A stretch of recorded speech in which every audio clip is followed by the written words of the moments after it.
हर जग्याए ठाकोर समाजने अन्याय केम? एक नानाમાં નાની બાબત હતી કલાકારોના સન્માનની, તેની અંદર પણ ઠાકોર સમાજના તમામ કલાકારોની બાદબાકી કરેલ છે.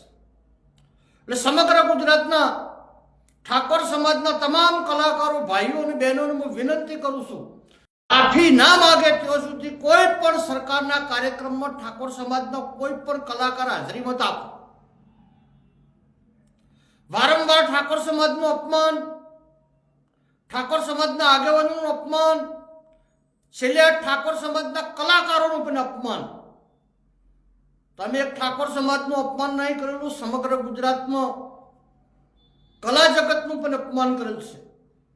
એટલે વર્તમાન સમયની અંદર સમગ્ર ગુજરાતના ઠાકોર સમાજના તમામ કલાકારોને હું વિનંતી કરું છું કે જ્યાં સુધી ગુજરાત સરકાર માફી ના માગે, આપણા પ્રત્યે ભેદભાવ રાખવા બદલ, ત્યાં સુધી સરકારના કોઈ પણ કાર્યક્રમમાં જશો નહીં.